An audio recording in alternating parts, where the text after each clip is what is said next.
दोस्तों, ये कहानी है मेरी खूबसूरत मोहब्बत का आखिरी भाग। अगर आप लोगों से इस कहानी का कोई भी भाग छूट गया है तो आप हमें कमेंट में ज़रूर बताइएगा, उसका लिंक मैं आपको दे दूँगी। कैसे मर सकते थे तुम ऐसे, महान दिखाना चाहते थे तुम खुद को, लेकिन तुम कोई महान इंसान नहीं थे जो तुम मेरे कहने पर मेरी ख्वाहिश पूरी करने के लिए अपनी जान दे दो।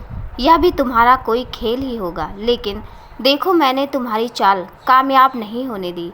मार डाला मैंने तुम्हें। वैसे तो मैं तुम्हें बहुत ही दर्दनाक मौत देना चाहती थी, तुम्हें तड़पाना चाहती थी, लेकिन चलो यही मौत सही तुम्हारे लिए। खुशी इस बात की है कि अब मैंने तुम्हारी कोई चाल कामयाब नहीं होने दी।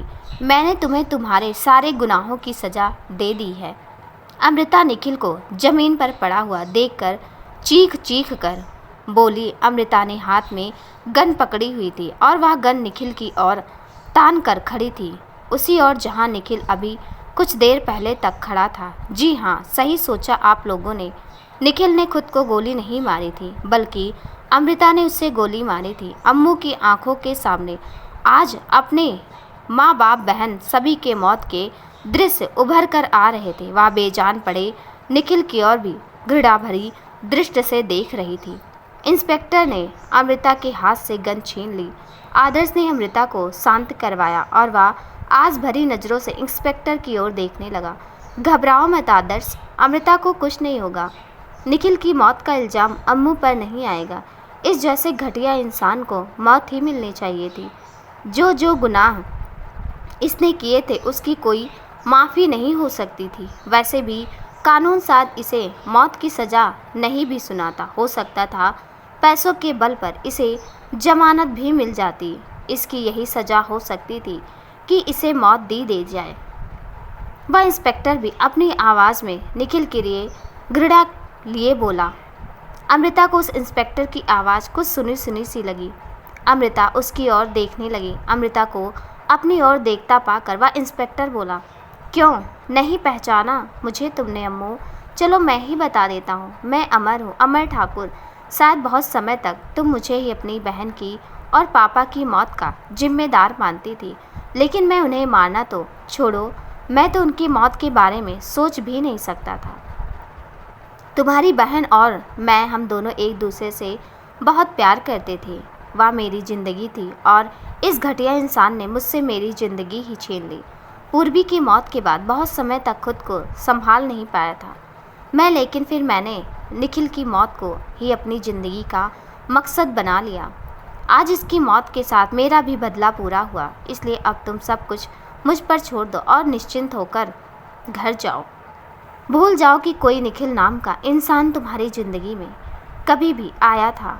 एक नए सिरे से अपनी ज़िंदगी की शुरुआत करो, जिसमें निखिल का साया भी ना हो। आई एम सो सॉरी, मुझे लगा कि आपने ही मेरी दीदी और पापा को मारा था और अपनी मम्मी की हालत का जिम्मेदार भी मैं आपको ही मानती थी, लेकिन फिर मुझे समझ आ गया था कि इस सब का जिम्मेदार कौन था। अमृता अमर से बोली। अमृता की बात सुनकर अमर मुस्कुरा दिया और बोला, मैंने तुम्हें अपनी छोटी बहन माना है अम्मू। तुम जैसी पूर्वी के लिए थी वैसे ही मेरे लिए भी हो, इसलिए कभी मत समझना कि तुम्हारे भाई बहन माँ बाप कोई नहीं है, क्योंकि तुम्हारा बड़ा भाई अभी जिंदा है और मैं तुम्हारी शादी में तुम्हें आशीर्वाद देने जरूर आऊँगा।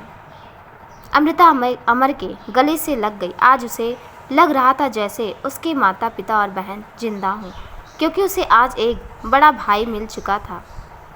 प्लीज़ मुझे माफ़ कर दीजिए मम्मी पापा, आप लोगों की बात न मानकर मैंने बहुत बड़ी गलती की और उसकी सज़ा मैं आज भी भुगत रही हूँ।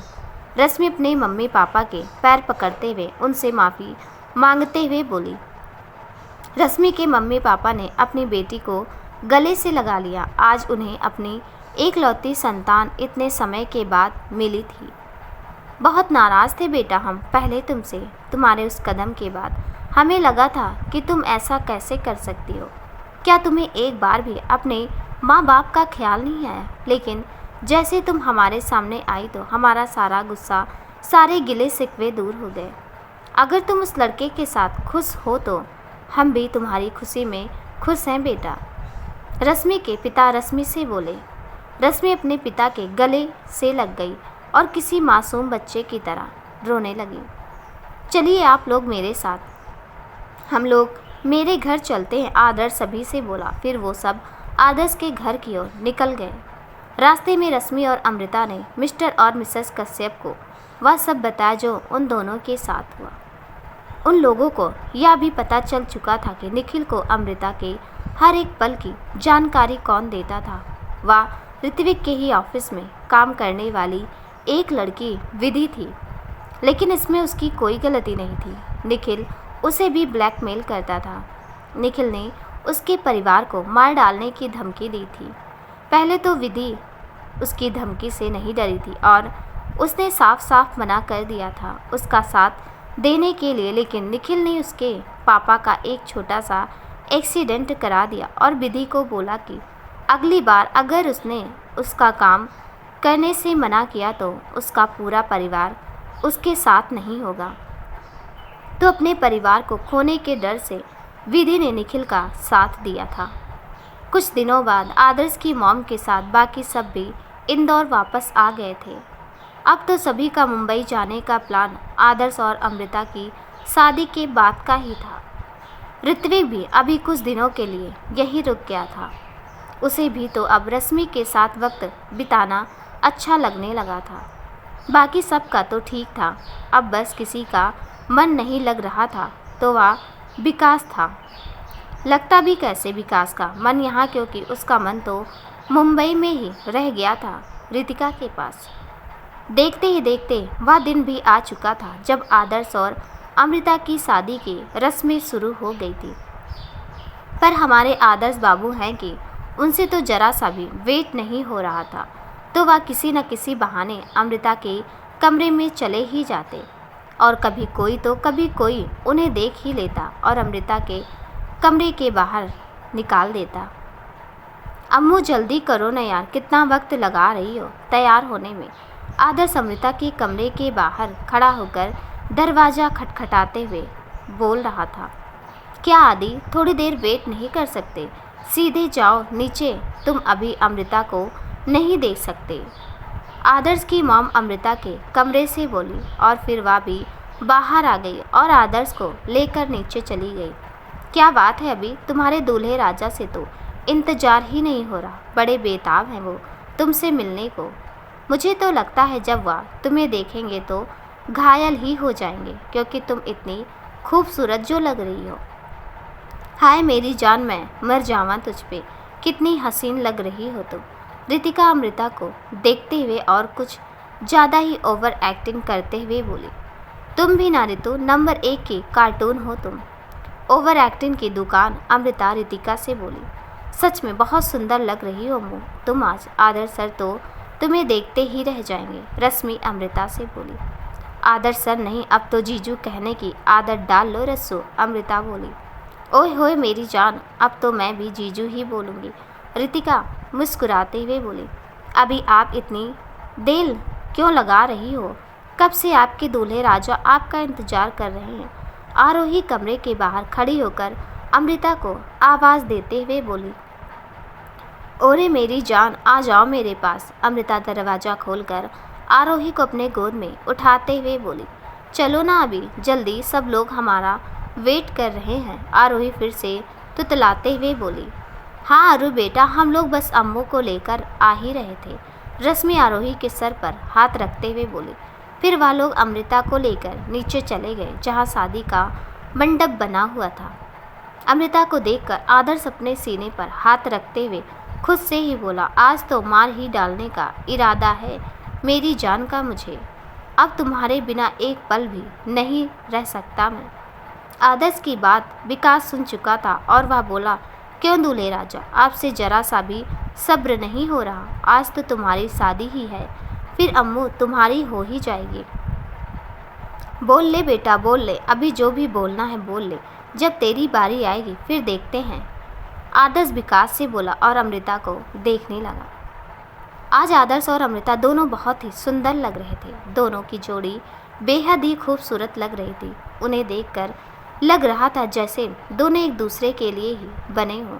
आज उनका प्यार मुकम्मल होने जा रहा था। बहुत ही सुंदर जोड़ी है दोनों की, नज़र ना लगे इन्हें किसी की। आदर्श और अमृता की शादी में आई एक आंटी जी बोली, सच कह रही हैं आप, कितने सुंदर लग रहे हैं यहाँ दोनों साथ में। शादी में आई एक दूसरी औरत बोली। देखते ही देखते आदर्श और अमृता की शादी की सारी रस्में पूरी हो गई। अब दोनों एक हो चुके थे। रात के 11 बजे आदर्श और अमृता अपने कमरे की बालकनी में बैठे चांद को निहार रहे थे। पता है अम्मू, जब तुम नहीं थी तब भी मैं हर रात यूं ही चांद को निहारता था। थैंक यू अम्मी मेरी ज़िंदगी में वापस आने के लिए।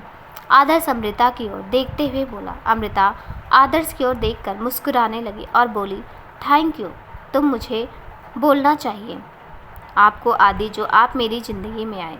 आपने मेरी ज़िंदगी में आकर मुझे सारी खुशियाँ दे दी। आदर्श अमृता की आंखों में देखते हुए बोला और फिर उसे अपनी बाहों में उठाकर अंदर कमरे में चला गया। आज उन दोनों की सारी ख्वाहिशें पूरी हो चुकी थी। अब जैसे पाने को कुछ बचा ही ना हो। कुछ महीनों बाद रश्मि का भी उसके पति से तलाक हो चुका था। रश्मि और आदर्श के घर वालों ने मिलकर रश्मि और ऋत्विक की शादी करवा दी थी। अब आरू को भी उसकी माँ और पापा दोनों का ही प्यार मिलने लगा था। रश्मि और ऋत्विक भी अब साथ में खुशी खुशी रहने लगे थे। रितिका चलो ना हम लोग भी शादी कर लेते हैं। देखो आदर्श और अम्मू उन्होंने भी शादी कर ली। ऋत्विक और रश्मि ने भी कर ली। अब हम लोग भी कर लेते हैं ना। विकास रितिका के पीछे चलते हुए उससे बोला, बड़ी जल्दी है तुम्हें शादी की, इतनी जल्दी नहीं करने वाली मैं तुमसे शादी। रितिका बड़ी बेपरवाही से बोली, ये तो ठीक नहीं है ना रितु। देखो रश्मि और ऋत्विक ने भी शादी कर ली, वह लोग तो हमसे भी बाद में मिले थे। विकास रितिका से बोला, लेकिन तुम भूल जाओ कि मैं तुमसे इतनी आसानी से शादी कर लूँगी। मेरा इरादा तो पहले तुम्हें सताने का है, तड़पाने का है। अब तो मैं तुमसे शादी अगले साल ही करूँगी। रितिका विकास को चिढ़ाते हुए बोली, देखो रितु मैं इतना इंतज़ार नहीं करने वाला, तुम जल्दी से मान जाओ, हम लोग शादी कर लेंगे। मेरे भोले से साजना, इस साल के कुछ ही दिन बचे हैं अब और अगले साल हम लोग शादी कर लेंगे, समझे अब। रितिका मुस्कुराते हुए बोली, ओह रितु तुमने तो मुझे सारी खुशियाँ ही दे दी। विकास रितिका से बोला और उसने उसे अपनी बाहों में भर लिया। सुबह के 6 बजे आदर्श का घर। आदि छोड़ो ना, मुझे जाने दो, पूजा के लिए लेट हो रहा है। मुझे अभी नहाना भी है। 6 महीने बीत चुके हैं हमारी शादी को और तुम अब तक हर सुबह मुझे यूं ही अपनी बाहों में जकड़ लेते हो। पूरी रात तो मैं तुम्हारे साथ ही होती हूँ, कम से कम मुझे सुबह तो जाने दिया करो। अमृता आदर्श से बोली, मेरा बस चले तो मैं तुम्हें कभी एक पल के लिए भी जुदा खुद से दूर ना करूं।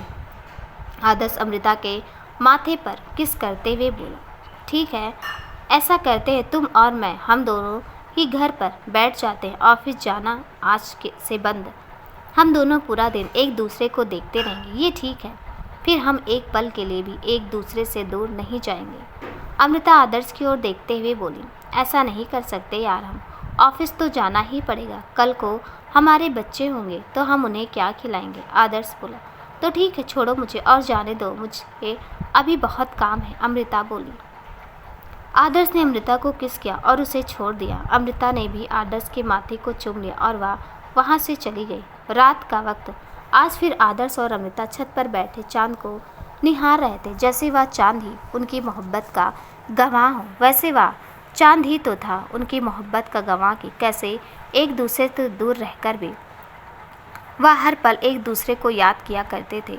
फिर आदर्श ने चांद पर से अपनी नज़र हटा ली और वह अमृता को निहारने लगा। जब अमृता को लगा कि आदर्श उसे देख रहा है तो अमृता ने भी अपनी नज़रें आदर्श की ओर कर की थी। अचानक ने उन दोनों की नज़रें टकराई और उन्हें एक प्यारा सा एहसास दे गई। कुछ देर बाद ठंड पड़ने लगी थी तो वह लोग छत से नीचे अपने कमरे में आ गए। अमृता ने दरवाज़ा बंद किया और जैसे ही वह पीछे पलटी आदर्श उसके पीछे खड़ा था। आदर्श ने एकदम से उसे अपने करीब खींच लिया। आदर्श ने ये इतनी तेज़ी से किया कि अमृता कुछ समझ ही नहीं पाई। फिर आदर्श ने अमृता को अपनी बाहों में उठा लिया। अमृता ने शर्म के मारे अपनी नज़रें फेर ली। आज भी उसी तरह से शर्माती हो जैसे पहली बार मेरे इतने करीब आ रही हो। आदर्श अमृता को शर्माते हुए देखकर बोला और उसे बेड पर बिठा दिया और उसके ओंठों पर अपने ओंठ रख दिए। फिर आदर्श ने अमृता के गोद में अपना सर रख दिया और उसकी आंखों में देखने लगा। अमृता भी आदर्श के बालों में हाथ फेरने लगी और उसकी आंखों में उलझ सी गई। आज दोनों के ही चेहरे पर बहुत सुकून था, एक दूसरे को पा लेने का सुकून, एक दूसरे का बन जाने का सुकून, मोहब्बत के इस खूबसूरत से एहसास में बन जाने का सुकून। दोस्तों, ये कहानी अब इसी पर समाप्त होती है। आशा करती हूँ आपको ये कहानी बेहद पसंद आई होगी। मिलती हूँ एक नई कहानी के साथ। आशा करती हूँ जिस तरह आप लोगों ने मेरी हर कहानी को जितना प्यार दिया है उतना प्यार मेरी हर कहानी को भी देंगे। तब तक के लिए नमस्कार।